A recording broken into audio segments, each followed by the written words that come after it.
What's up, everybody? Ryan Murphy here, back with another episode. And as you can see, I got some new digs. It's better than a white wall, but still, I'm working with this camera and this microphone. It's not the best. If you're a connoisseur, you're watching and you're like, oh, I work with what I got. Really just trying to get the ideas out there, and that's what matters, right?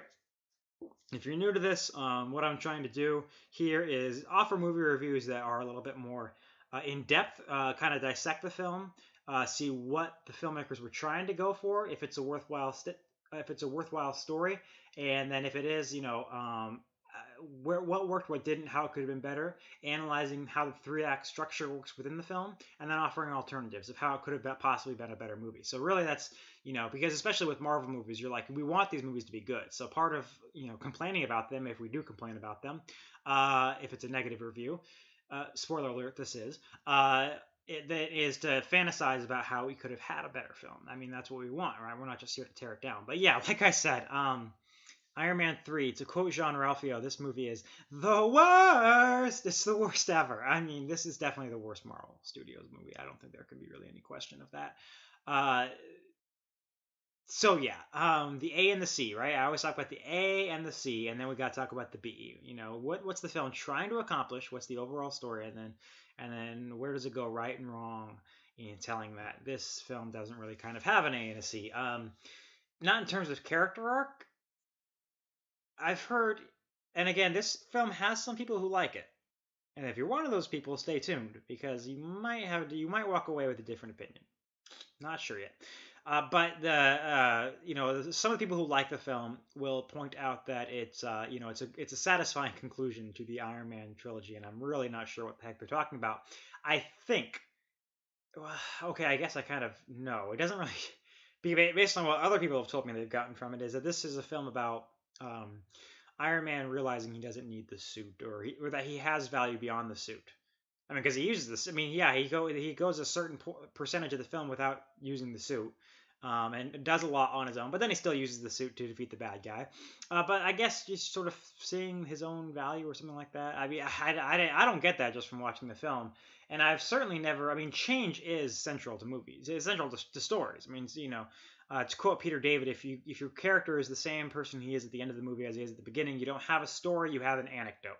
So change is central. But what I've never seen a story do is offer so little evidence of change, and then actually, you've heard of show don't tell, right? If you took like freshman English, freshman, literature or whatever, they talk about writing stories, show don't tell. I've never seen a film offer so little evidence of change and then just tell you that it happened. Like this film, at the end of this film, he actually goes, "And I'm a changed man." It's terrible. But yeah, I mean, let's get into why. Let's talk about why that is. Now, in terms of technically speaking, you don't need a character arc, right? The James Bond movies, until Daniel Craig came in and they all started being very existential and stuff. Like before that, James Bond movies, bad guy has a nuke, wants to blow up something, James Bond stops him, right? You just need a threat, you need a conflict to get resolved, and have some entertaining action along the way. That still needs an A and a C. There still has to be a nuke that James Bond has to defuse, right? Even in that respect, the A and the C of this film do not work at all, and I will talk about that. Believe me, I've never seen a film with more wasted screen time. I mean, they don't know what they're doing. But I'm not gonna. Okay, let's actually get into it. So, opening scene is Iron Man is back in his old days, 1999, and he's mean to someone. He's gonna have to deal with this. This is part of his character arc, because his old mean days are gonna have to come back to haunt him. Because someone he was mean to, and we all know he used to be mean, will be the villain of this piece. So I guess that makes it existential. I guess that makes it doesn't really make it anything. Doesn't really actually have an effect on the plot. Except the villain kind of talks about how mean he was to him. He certainly doesn't grow anymore because of it. And there was this girl he slept with. Of course, he slept with a lot of people back in the day. But this girl has an invention. I'll talk later on about why these characters should have been one person. They initially, from what I hear, they wanted to have the villain be a woman. They wanted this woman to be the villain, and that was it. And then they were teasing the Mandarin, and then it turned out to be her, which is actually kind of a little bit of a twist, more than they actually had in the movie, and I'll talk about that later on too. But ultimately, Disney said, you can't have a woman villain, you can't sell toys, that kind of stuff. So if you want to, rampage about Disney being douches because of that and being sexist. By all means, go right on ahead. However, once the decision's been made that the woman will not be the villain, she shouldn't have been in the film. I mean, that character, that specific character in the confines of this film, does not do anything. So she doesn't. Yeah, we'll get into that. But so we come to the present, and the first conflict. I mean, the main conflict is the Mandarin, right? The Mandarin shows up. He's a terrorist. He's on TV. Iron Man's watching TV, and he's like, "Oh, maybe I should do something about this. I mean, I am Iron Man. Let me talk to Rhodey. Hey, Rhodey, you think I should do something about this? No, stay out of it, man. Okay." And then Happy gets hurt, and it's Happy's being hurt that actually motivates Tony to do something. Now it's personal, you son of a. So there's that. And so this is where you really have to get the inkling, the first kernel, that this is not going to be a good movie. This is going to be kind of epically bad because there's already been a decision that's been made that you have to what? And that is that when they show the Mandarin, they show the 10 Rings logo. This is apparently the head of the 10 Rings, which is the organization in the first film that kidnapped Tony Stark and started the whole thing going. And when that happened in the first film, we knew it was a tease for the Mandarin, who would apparently be the villain in the future. And here it is, and it's not talked about at all. It's like they could have just had the Mandarin, had this whole plot line, and never shown the 10 Rings logo, and it would have worked. Or they could have had the Mandarin be the villain, shown the 10 Rings logo, and then talked about it and be like, that's personal for Iron Man from the beginning. And they talk about how this is full circle and this is affecting him. And it's just like, no, that's not what they did. So that's the first thing. Wow, they're really not going to even mention that. They're going to show that and not even mention that. That's the first whew, okay. I'm not sure how good this movie can be. It doesn't seem to be in capable hands. But let's go on. Let's give it some credence. So we have to talk about the villain. Aldrich Killian walks in. We know immediately he's bad news. It's not surprising anyone. That's not necessarily criticism. It's just not surprising anyone. And he is trying to sell this extremist thing, and Happy's like, I don't like the looks of this guy. I'm going to investigate him. He goes. He gets hurt. The nature of the explosion, where there's no shrapnel, makes it clear this was a Mandarin bombing. And so Tony Stark's like, this is personal. Hey, here's my home address.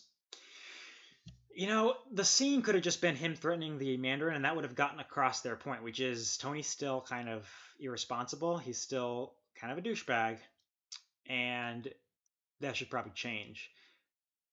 But they take it to such an extreme. You don't have to take things to extremes. You can get your point across, and this is the problem in future Marvel movies too. You can get your point across without going to an extreme. And to me, Tony giving out his address is a pretty big extreme. This is movie 3. If the arc of this whole trilogy is for Tony Stark to be a douchebag and then be less of a douchebag, by movie 3, where he is giving out his address to a terrorist on national television, it's taking a little too far. And of course, the film, Mandarin would probably still attack him with or without his address, and the film could have worked if he didn't. But just having him do it is really not a good decision. But he does, and the Mandarin attacks, and the most we ever get reference to that action is Pepper, I'm sorry, that'll never happen again. But nevertheless, decent first act. To be honest, it's a decent first act, except for when he first starts investigating the Mandarin. He is like, how are we going to find this guy? And he does all this investigating, and it never once occurs to him, Happy was investigating that Aldrich Killian when he was blown up. I wonder if that's a factor. Super detective, guys. That's the second. So the first thing was the Mandarin thing, 10 Rings thing. The second is that was whew. So once that happened, it was like, this is turning out to be kind of a bad movie. So, but other than that, the beats of there's a terrorist. Tony tries to fight him. His house gets blown up. Jarvis goes on autopilot, takes him to his last investigated destination, which was Tennessee, and he has to solve the mystery or whatever there without his suit, or at least while his suit charges, it'll eventually charge, and then for the third act we'll have it. But in the meantime, let's just get him without the suit for a while, and that all works. So that's fine. So that's kind of a positive, I guess. So far, at least the beats are working fine, right? So far. And then, of course, comes in the kid. The kid's all right. It's just so obviously like a plot device to just not even a plot device. The plot remains the same. It's to make this section of the movie a little bit, give it a little something. And then, of course, as soon as we don't need the kid, boom, there he goes. Uh, to the film's credit, there are other films that have not done this as well. Because they will have someone come in or have something come in, and then as soon as they don't need it anymore, boom, it's gone. A good example is the Bumblebee movie. But in this film, they actually tried to actually have the kid around a little bit more later on, even though what he's doing is not really that important. At least they're having him there, so it doesn't seem as just, here I am and there I go. You know. So to the film's credit, it is still just so egregiously, obviously, just a pointless, Again, it's not a plot device. I'm not sure what to call, but hopefully you know what I'm trying to say. But again, that's not a major problem. Even at this point, this film, could be decent. It could turn itself around. As Tony starts investigating, he goes to a bar. He gets a file. He has an action beat. Good. And then he the Mandarin makes a new video, and he triangulates his location from that. There was no point to everything we just watched. This whole investigation, getting the file, the action scene, the kid, pointless. Just, yeah. And then the Mandarin makes a video, and we track him based on that. And that's going to be the first of several encounters with the pointless in this movie. And then he goes to the compound, and this is the point. You know what's coming, the Mandarin reveal. You know I'm not going to like it. People don't start off their review saying, I hate this movie, who are okay with the Mandarin reveal, right? But I will tell you this. There's a point in this movie just before the Mandarin reveal where I flung off my 3D glasses because, I was back in the day and, buried my head in my hands. Like, I was like, this was a moment where I was like, I am hating this movie. I hate this movie. This is a garbage movie. And then the Mandarin reveal happened. And the moment that made me really just, throw my head in my hands was absolutely the Tony making the decision to storm the Mandarin compound. Oh, what do I do? What do I do? Call the army? And I know what some of you out there are thinking, right? Oh, that's not what Tony would do. He's an arrogant guy. He'll handle it himself.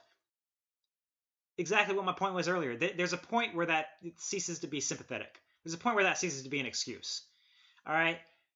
The natural, good, logical, rational, reasonable thing to do in this situation is so clear-cut. It's so obvious. It's so natural that to do what he does makes him a completely unsympathetic character. Like, it makes me want him to die. Okay, if this is what you're going to do, I hope you die. I don't like you. You are not a good character.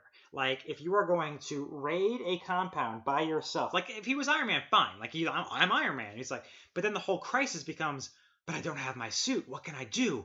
Because it has to be me, right? There's no possible version of the situation where anyone solves this crisis but me. And, like, well, maybe a natural good story arc for him then would be to come to the solution where it doesn't have to be me.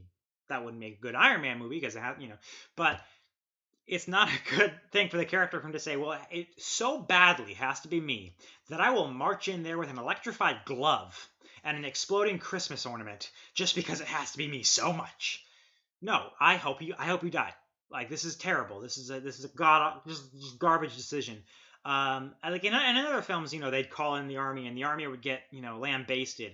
But that's not this film. There's nothing to signify that this guy is that clever or that powerful. And in fact, he goes in there with an electrified glove and an exploding Christmas ornament. So that was the point where when he actually storms that compound, that's when I buried my head in my hands and was like, this is a garbage movie. This is terrible. And then the Mandarin reveal happened. And the Mandarin reveal, obviously it's bad for a couple of reasons. We all know the most obvious reason is the comic book fans, right? We wanted the Mandarin. You didn't get the Mandarin. It was so interesting leading up because it was actually a case of whitewashing, where like whitewashing became a good thing. And I don't want to get political on you. I really don't. But let's face the facts here. When you cast a white man in a role that's supposed to be Asian, people are going to react negatively. Except in this case, because the Mandarin itself is actually it was a sensitive thing where they didn't want to do it because he is himself a sort of offensive character. He's sort of a stereotype. People talk about how he's offensive. So to make him white was actually their way of actually making it less offensive. And like they actually concocted this very fascinating idea. That was never, I guess, their real idea because it was always supposed to be an actor. But, this guy is like, he's a white dude who's just like fascinated with Asian culture and with just sort of tyrannical dictators overall. And so he's sort of a wannabe and that was fascinating. That was actually kind of a fascinating thing. And then it was Ben Kingsley, of course.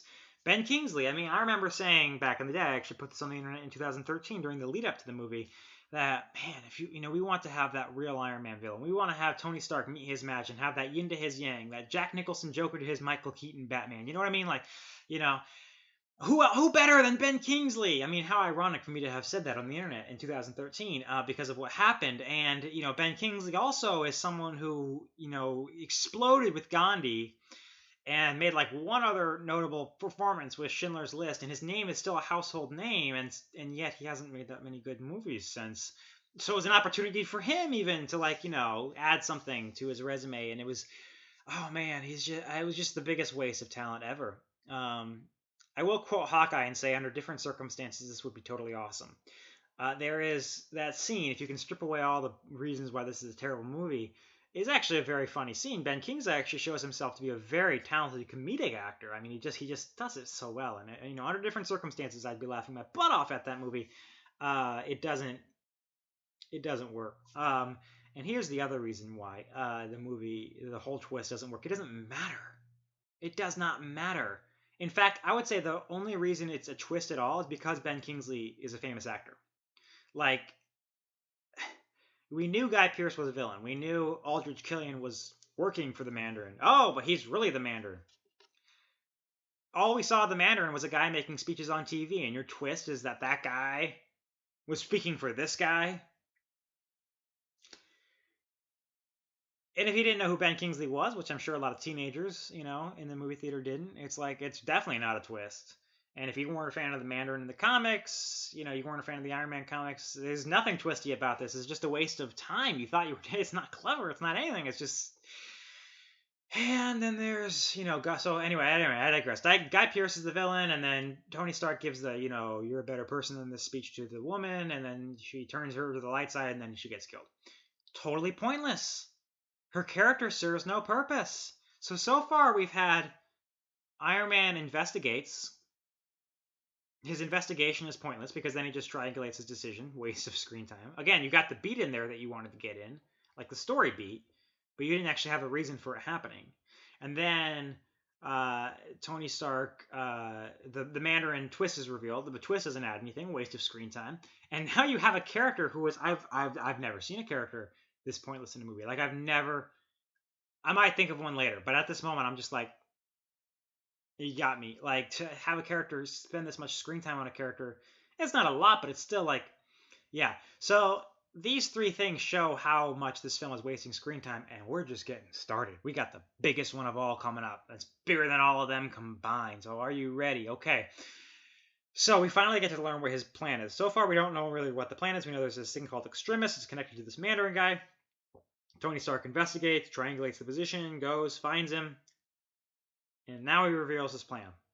He wants to kill the president. Nothing he's done has anything to do with that. At all. So the reason he wants to kill the president is because apparently the vice president wants to fund extremists, and the president doesn't. So get him out of the way, and the vice president is conspiring, put me in power and I'll give you all the funding you want. Okay. Doesn't have anything to do with what's gone on before, and the most they can offer to connect it is him saying, well, we needed to build up a narrative. You can't just kill the president. Actually, people have done that. They have. They have. It's happened. I don't know if you've been paying attention in history class, but people have done just that. No, we had to build up a narrative. We had to have people thinking there was this Mandarin guy who's a terrorist before we just off the president. And then the whole third act becomes about saving the president, who doesn't even seem like a good guy. Hi, Secret Service. By the way, if I can gain a follower from the Secret Service who just started watching this video because it was, there was that red flag in the algorithm. If I can actually gain a follower that way, that'd be pretty cool. That's how you get followers. Just say red flag things and you'll get viewed. Don't, what I'm about to say. But anyway, so then the third act has this big action beat on the, in the shipyard. Good idea, good place for a battle, and good action beats. Or good beats. That's a positive for this film. They have good beats. Okay, Tony Stark starts to investigate the Mandarin. Happy gets hurt, makes it personal. He, end of the first act, his house gets blown up. He has to go solve the mystery on his own. Has an action beat in the first half of the second act. where he has to get a file and then fight a lady, and then and then he breaks into the Mandarin's compound, but then gets captured. End of the second act, and then the Mandarin reveals his plan, and he has to go stop that plan, lead into a giant battle in a shipyard at night with 100 Iron Man armors. Those all work, but you have to actually then have a reason for them to happen in the film. That's where they air. There's no structure behind these. They don't have any reason for them to occur. The villain has no reason to be doing these things. Again, to reiterate, there's Rebecca Hall's whole character. There's the Mandarin twist. There's the investigation that Iron Man does, which doesn't go anywhere because he just triangulates his position. And lastly, there's the reason this is connected to the third act at all. So, yeah. Third act happens. By the way, some other positives and negatives. The film has. I always talk about the Transformer syndrome, the oversaturation of humor. Obviously, Marvel's known for its humor. This film doesn't have it as bad as I remember, but so yeah, I guess maybe I'm just wasting my breath there. But the positive is the score. Brian Tyler's score. It infuriated me how good it was because I love the Ramin Djawadi Iron Man score. So I'm like, I don't want there to be 2 Iron Man themes. Keep the Ramin Djawadi score. Darn it! Why does this have to be so good? I still view it as the Iron Man 3 theme. You know what I mean? So that's a good thing. Another thing is apparently Pepper Potts all of a sudden wants Iron Man to stop being Iron Man. Again, this is the first film since they got together, so I guess there's no reason for that to have come up before, and it's an understandable thing. You want your man out of danger, don't want to worry about him, and those are all reasonable. It still seems a little. The way someone put it is Tony Stark can have any woman in the world. He chooses the one who wants to kill his creativity. But again, it's understandable, and I think maybe you could even say it's more of a flaw with the succeeding movies because, we know he's gonna keep being Iron Man, so why have him quit in this movie? So maybe that's more of a flaw with the successive movies that they don't really address that very well. But at any rate, it makes sense not being Iron Man because what matters is the suits. So the world needs saving, but you can have someone else in that suit. In fact, you already have Rhodey doing it. If you really want 2 people doing it, you can have someone else wear the suit. So the important thing is that you got the suits, and you made a lot of suits and worked really hard on them, and you just blew them all up. Not a smart decision. It's one of those things. Like the story beats may have tricked you into believing they actually had a story and that it was actually a halfway decent movie. And the blowing up the suits has a dramatic effect, so it can trick you, but it's really stupid. In fact.